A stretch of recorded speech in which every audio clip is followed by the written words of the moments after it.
Hey guys, sorry about that. My computer cut me off. But as I was saying, Kershaw trimmer, great knife, great buy, highly recommended. Okay, let's get this going. Hopefully, it won't take me more than 2 videos. Here's a big wad of paracord, which you'll see something I did with this fairly soon. I don't really need to give information about paracord. Ooh, here's one I was really happy about. I picked this up at a flea market for $4, and noticed what I didn't hesitate about buying it once I saw the brand. Camillus. Yeah, pretty good brand. It's a good knife. I think the previous owner might have damaged the blade a little bit, but overall it's held up pretty well. It's a good knife. I love the feel on it. I might talk about it more a little later. Got this for $4. It's their Buckmasters series. I'm not really sure how much they normally go for, but if I find out, I'll post it in the comment or something. But yeah, I might. Actually, what I'll probably do, since it's getting close to hunting season for me, is I'll post a video about my hunting setup, and I'll talk about the anatomy of like what I like in a hunting knife, or I don't know, just thinking of little ideas, trying to mix it up for you people. I don't want you just to have the same old knife channel. But yeah, Camillus Buckmasters, $4. Well, mine was. As featured in my EDC video, my Tac Force Karambit. I believe that it's a 440 steel. I'm not really sure. I'm not going to get into specs. This isn't a review. It's just a little summary, like very short summary. But yeah, I got this because I had an interest in Silat and just the Karambit in general, and I wanted to, just get something fairly inexpensive but still, functioning that I could train with. Just get used to carrying and deploying and all that. So yeah, this cost me $10. Good knife, good enough at least. I like it. Let's see. I know that looks inappropriate, but a little multi-tool. Crown is the brand. I don't really know much about them. I don't really carry this a whole lot. Because my philosophy on multi-tools is that I can see where they would be really useful, but 9 times out of 10, I'm going to need a knife more than I'm going to need, like, a can opener or a file or a screwdriver or something. It's just, I'd rather carry another knife than just a multi-tool. So yeah, this one I actually just found around my house. I don't know much about it. Another favorite of mine in my EDC video, Sheffield Black. I had a little bit of an overview of it, a little insight, but I'm going to do a really close, a little bit more of a personal review with it. I guess I basically covered all of my bases with it just because it's such a basic, cheap knife that I didn't have a lot of information to begin with. So I don't really have a whole lot to roll with it, but I think I'll probably do like a few cut test demos or something, or yeah, I'll probably, well, we'll see what happens. I don't want to give away all of my secrets, but yeah, that knife costs $10. Very good knife. Now getting into some classics right here. This knife has a lot of sentimental value to me, as well as just value in itself. It's a Schrade Uncle Henry knife, stag handle, 2 blades. It's a really large knife. That's one thing I like about it. A lot of the classic, like traditional slip joint knives didn't have very large blades, but this one, very big knife. A lot of sentimental value to me. I don't carry this anymore just because it's irreplaceable. So that's really all I have to say about that for now. I probably won't even do a review or a video on it just because like I said, I don't use it. This is something that I'd like pass to my kids after I'm guaranteed they won't lose it. But yeah, Uncle Henry, it's a great knife. Love it. Let's see. Okay, my other classics. This is a trio shot. Now, for some of you that are fans of classic knives, you can probably guess what this might be. It is a Case Mako. Great little knife. Classic, lockback. I got the wood handles, the bone were just too expensive, and I don't carry these often, but occasionally if I just, want something basic, I'll carry them. They're great knives. I probably will do a video on them just because I know a lot of people out there still really like and prefer like classic options. Then we got its big brother, the Case Hammerhead. And of course with all these they have their namesake shark on the blade. So, and then my favorite of the three, let me move that up. There we go. My favorite of the three is the shark tooth. It's the largest. Actually, the blade is a little bit shorter than that on the hammerhead, but it's also a little bit thicker, and the handle's a lot wider. So this is my favorite of the three. I carried it for quite a while actually.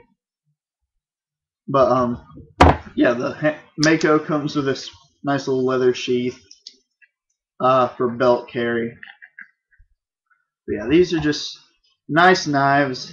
They've been around forever. Case is like one of, if not the most highly collected brands out there.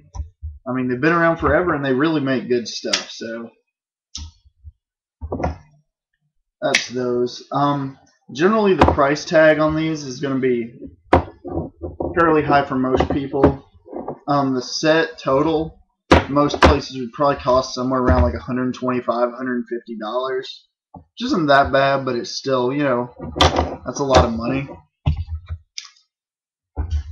So yeah, getting into the big boys now.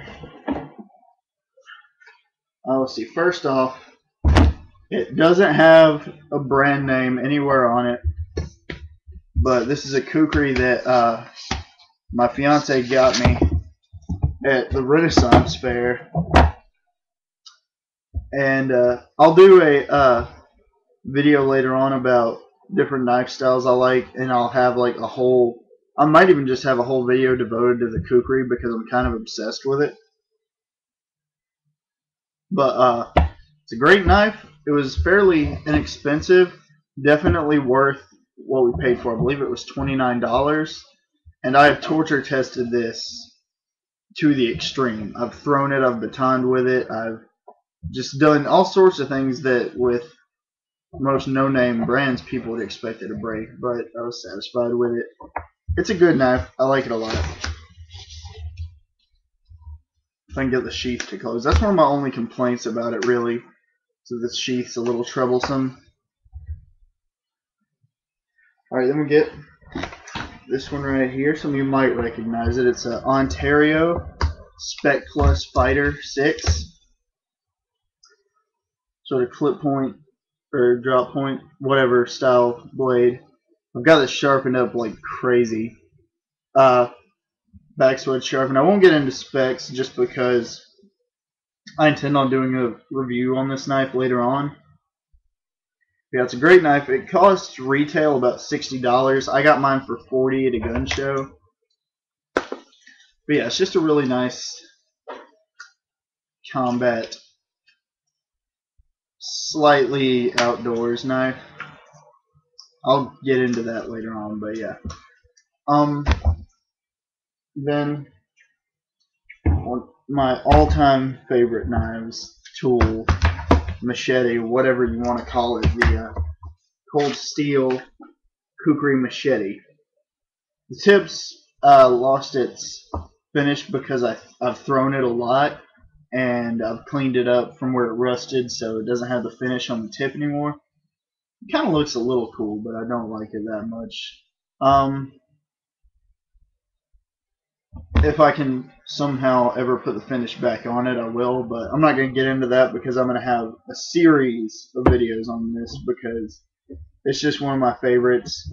Under $30 just about anywhere you buy it. I think it's even less than 30 direct from Cold Steel, so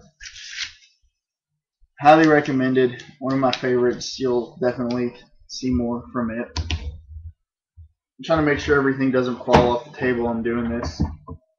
And then the last knife in my box is my most recent acquisition, my very first Spyderco knife, the Bug. I'm definitely going to do a review on this just because I've got a lot of good things to say about it. This knife cost me $5 at a flea market, and so far I'm really happy with it. I'll probably, just once I have more time to carry and use it and have a better opinion on it, like a more formulated opinion, I will be able to give a good review on it. So stay tuned for the Bug. I just love this little thing. It's so cool. So yeah, that's my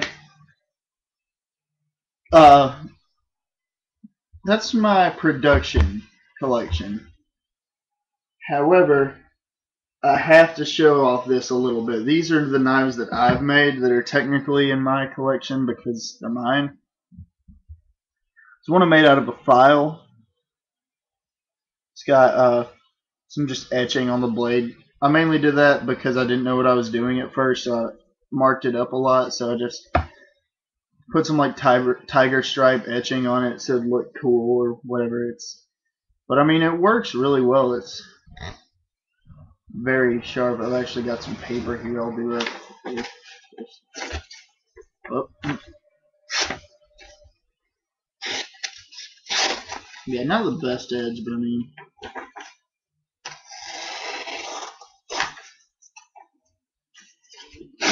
for homemade, and for my very first attempt, it's not bad. So I love it just because it's mine and I made it. Here's one that I'm working on. Just a little knife, little piece of deer horn that I'm going to use as a handle. Here's a little skinning knife I made. I like it. I actually want to sell this one if at all possible soon, just because I don't really have that much of a use for this one. But yeah, I made this out of actually an old piece of Sheffield steel off an old butcher knife. And then my favorite of my knives, this right here,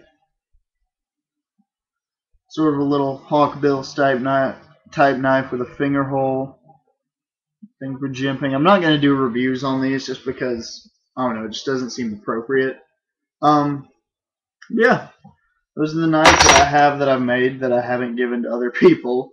So that's my collection. Thanks for watching. I hope you enjoyed it. If you have any questions about any of the stuff, just let me know. I'm going to work on getting some more videos put up if at all possible. I want to try to keep the channel busy.